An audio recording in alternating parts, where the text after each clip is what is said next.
हमारा टॉपिक चल रहा था सिंधु घाटी सभ्यता, जिसका नगर नियोजन तो कल मैंने इसके पढ़ा दिया आपको। आरबीएससी की बुक से आया।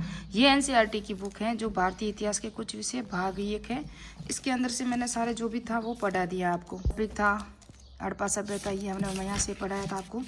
मैंने नोट्स बनाए हैं। क्या है कि नोट्स से आपसे आराम से समझ में आ जाएगा। कुछ पॉइंट हैं जो अभी मैं थोड़े से बता दूंगी आपको। मैंने लिख तो दिए हैं।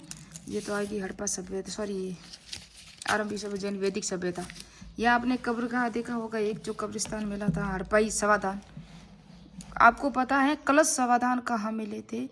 आंशिक समाधान, पूर्ण दाह संस्कार, यानी कि 3 प्रकार की जो दाह जो अंतिम संस्कार की जो क्रिया मिलती है उसके अंदर कलश समाधान वगैरह कहाँ मिले थे। जो हमारा टॉपिक रहेगा वो सिंधु घाटी सभ्यता की आर्थिक जीवन स्थिति जो भी थी वो 11 क्लास की आरबीएससी की बुक, राजस्थान माध्यमिक शिक्षा बोर्ड की बुक है। इसके अंदर भी सिंधु घाटी सभ्यता का पूरा दिया हुआ है। तो मैं आपको बता दूं, कल हमने जो सिंधु घाटी सभ्यता का पढ़ा था ना, 1-2 नगर नियोजन बता दिया था कल मैंने आपको। आज जो हम देंगे वो के जीवन है ना, ये तो कल के पार्ट में देंगे। पारिवारिक स्थिति ये कल के पार्ट में देंगे। आज जो हम देंगे आर्थिक जीवन। आर्थिक जीवन था जो सिंधु घाटी सभ्यता में क्या क्या था वो पढ़ेंगे, और उसके नोट्स दूंगी मैं आपको। और उद्योग शिल्प वगैरह जो भी होगा सारे नोट्स से मिलेंगे आपको। सेकंड ग्रेड का सिलेबस, और रीड के अंदर सिंधु घाटी सभ्यता ही दिया हुआ है सिलेबस में। लेकिन सेकंड ग्रेड में क्या दिया हुआ है? नगर नियोजन, सामाजिक स्थिति, धार्मिक और आर्थिक। तो नगर नियोजन तो मैंने बताया, वापस से थोड़ा सा रिपीट करा दूंगी अभी। फिर करेंगे आज आर्थिक जीवन, उसके बाद सामाजिक भी करेंगे और धार्मिक। चारों टॉपिकों को हम क्लियर करेंगे। उसके बाद वैदिक काल में क्या दिया हुआ है? सामाजिक और धार्मिक जीवन, 2 टॉपिक ही है, तो दोनों को ही पढ़ना है। और यहाँ सिर्फ उदय बताया, जैन और बौद्ध धर्म का उदय, यानी कि आप सिलेबस के अकॉर्डिंग पढ़ना, फालतू में कचरे में नहीं पढ़ना। क्या है कि ज़्यादा अगर जितना पढ़ोगे ना उतना ही हम डिप्रेशन में जाएंगे। तो आर्थिक जीवन पहले पढ़ लेते हैं। मैंने कहा एनसीईआरटी से ही प्रश्न आते हैं, तो मैंने एनसीईआरटी भी यहाँ ले ली, आरबीएससी की बुक भी ले ली, सबको मिला के मैंने नोट्स बनाए हैं ये सारे। यहाँ सुपर फास्ट में रिवीजन करा लो कि क्या क्या था, इसका विस्तार था वो मांडा। ये देखो, ये मैप से आप देख सकते हो, ये सुध कांगेडोर। कल परसों भी मैंने मैप से ही बताया था सब कुछ। ये पश्चिम का स्थल है, ये पूर्व का स्थल है, ये दक्षिण का दैमाबाद जो कहाँ है? महाराष्ट्र में है, और ये मांडा जम्मू कश्मीर में है। प्रश्न आया था नेक्स्ट 2015-12 में आया था कि सर्वाधिक जो बड़े स्थल हैं सिंधु घाटी सभ्यता के वो कहाँ नहीं मिले? तो मांडा जम्मू कश्मीर में बड़े स्थल नहीं मिले हैं, ये भी याद रखना।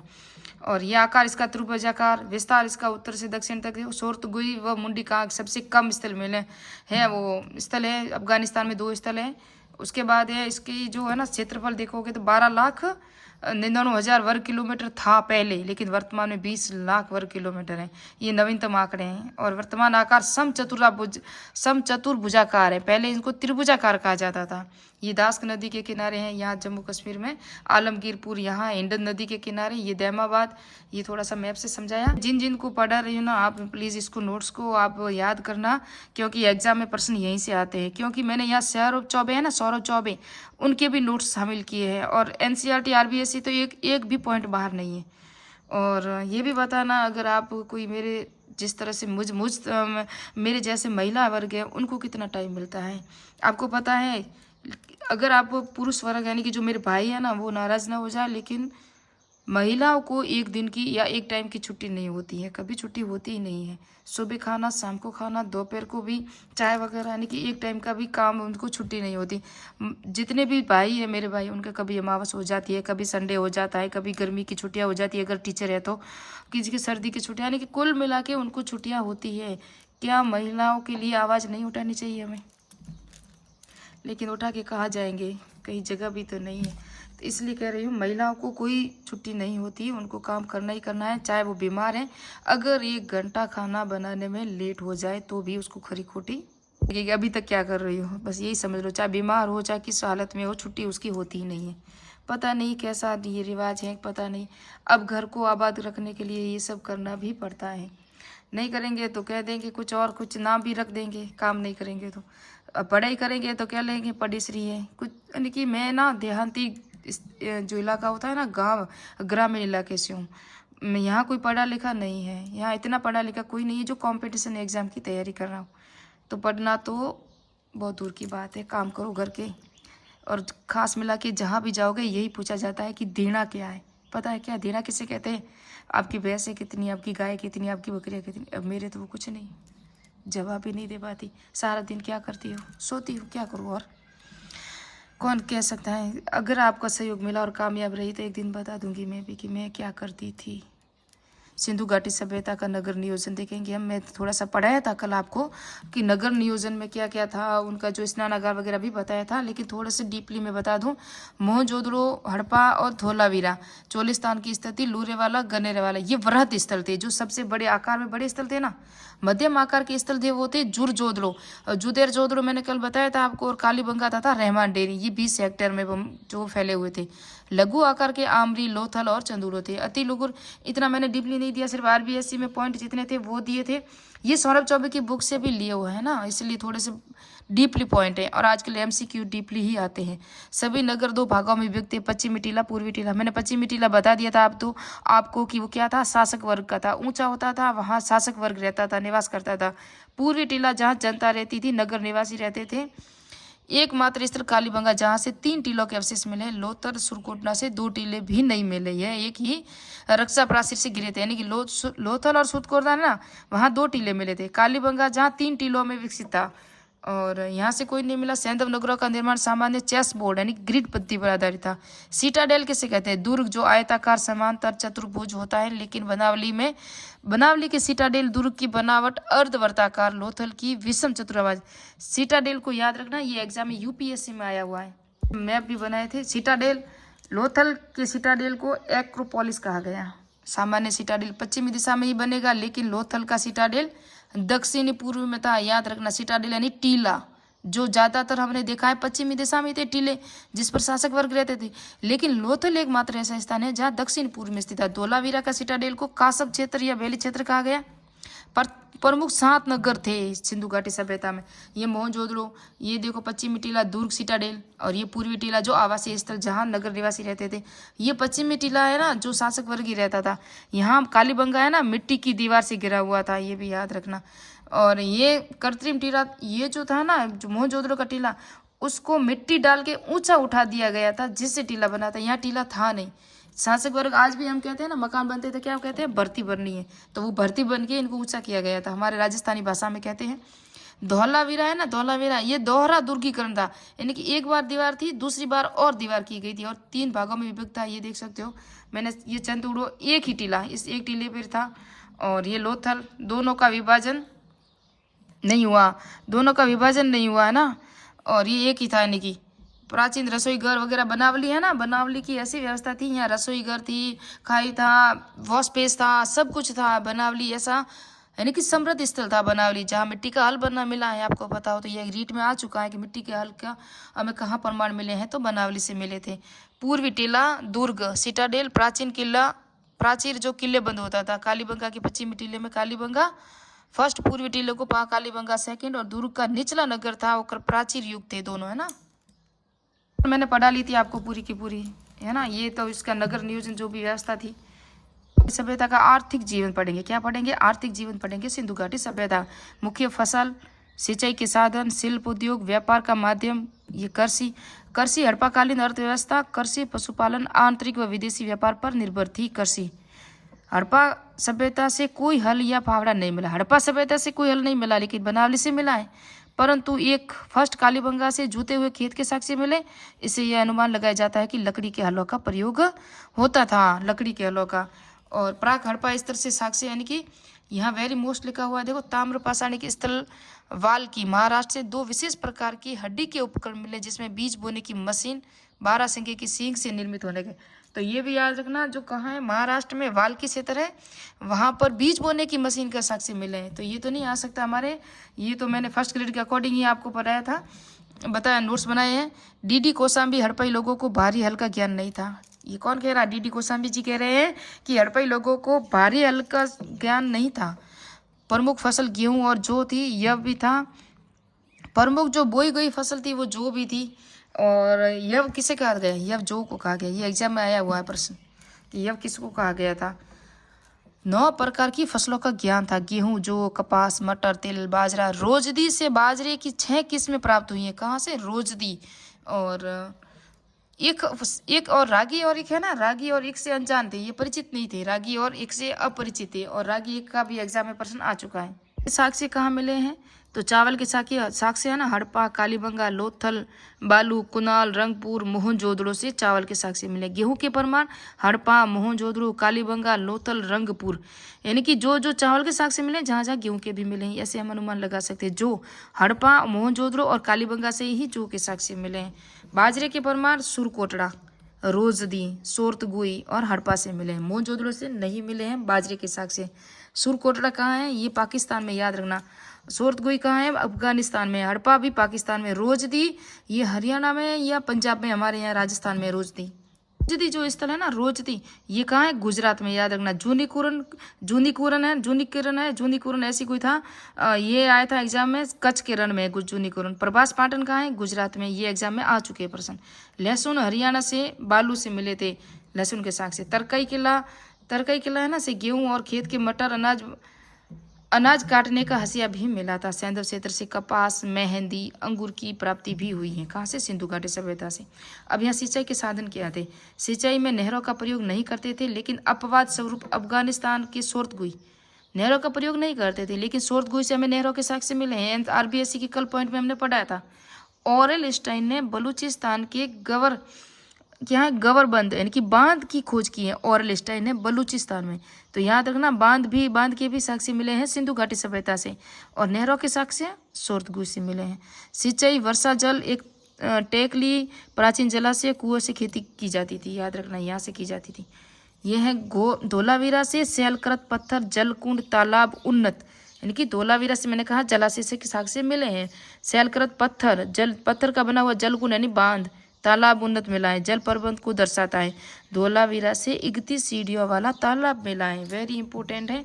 कहाँ से मिला है? धोलावीरा से 31 सीढ़ियों वाला, सीढ़ियाँ होती है ना, वाला तालाब मिला है। कि अध्यक्ष जी ने कह दिया है कि पेपर का लेवल यूपीएससी के लेवल का होगा।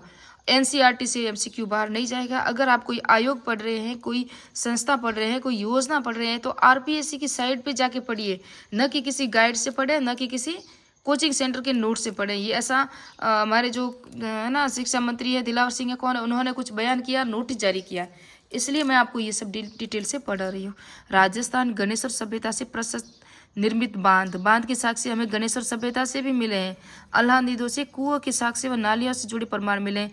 मोहनजोदड़ो से निजी सार्वजनिक कुएं के प्रमाण मिले हैं। कालीबंगा के घरों में कुएं के प्रमाण मिले। ये तो मैंने कल बताया था आपको कि कालीबंगा से कितने कुएं मिले हैं।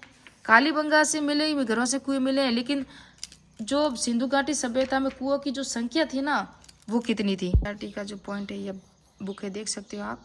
यहाँ क्या लिखा हुआ देखो, विद्वानों के अनुसार बसाए मोहनजोदड़ो से कुओं की कुल संख्या लगभग 700 थी, ये भी याद रखना। और कई आवासों में कुएं जो दो वो अधिकांश एक जैसे बनाए जा सकते थे, जिसमें बाहर के आया जा सकता है, यानी कि जो कुएं थे ना, अधिकांश ऐसे कक्ष में बनाए गए थे जिसमें बाहर से आया जाया जा सकता था, यानी कि। और यहाँ आप देखोगे तो ये वह मोहनजोदड़ो के एक बड़े आवास का समिति आरेख है। कमरा नंबर 6 में एक कुआं है, कमरा नंबर 6 में।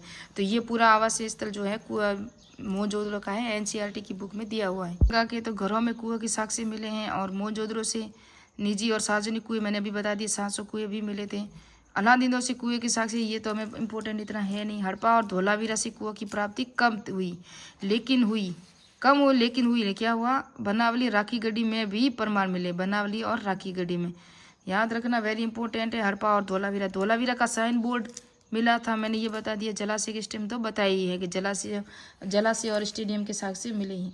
एक अभी हमने पढ़ा रोजदी कहाँ है? गुजरात में। वहाँ हाथी के अवशेष मिले हैं, कहाँ? रोजदी में। और सुरकोटड़ा से घोड़े की हड्डियों के साक्ष्य मिले हैं। पशुपालन, गुजरात का नैस्ती नगर पशुपालन का केंद्र व नागवाड़ा। गुजरात में प्राक हड़प्पा कालीन किसान रहते थे नागवाड़ा में। नागवाड़ा कहाँ है? गुजरात में नैस्ती नगर पशुपालन का केंद्र था।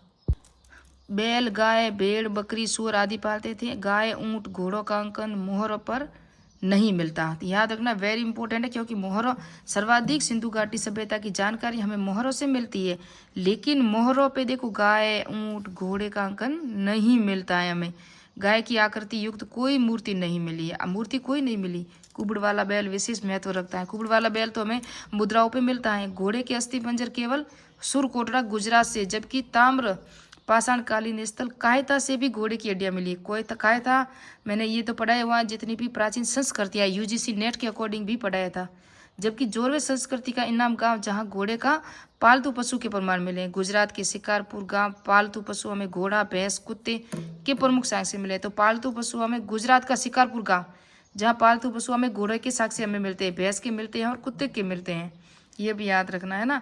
और घोड़े की जो 3 जबड़े हैं, गड्डियां मिली थी, वो लोथल से मिली थी। ये भी याद रखना, ये मैंने कल परसों बताया आपको। घोड़े देखो, लोथल से घोड़े की टेराकोटा मूर्ति मिली है और 3 वो जबड़े मैंने कहा था मिले हैं। बलूचिस्तान स्थित रानागुर ने घोड़े के दांत प्राप्त हुए हैं। गुजरात निवासी हाथी भी पालते थे। तो गुजरात निवासी हाथी पालते होंगे ना। हमने कहा रोजदी से हाथी के प्रमाण मिले हमें, तो रोजदी कहाँ है? गुजरात में है। हड़प्पा से गधे की हड्डियां मिली हैं। मोहनजोदड़ो से मिट्टी के घोड़े की आकृति मिली है। मिट्टी का जो घोड़ा होता है ना, मिट्टी के बैल की आकृति बनावली से मिली है। तो मिट्टी के घोड़े की आकृति हमें मोहनजोदड़ो से मिली है। उत्तर हड़प्पा स्थल भगवानपुर हरियाणा चित्रित दूसरे मर्दबान हस्तिनापुर से भी घोड़े की हड्डियां मिली हैं।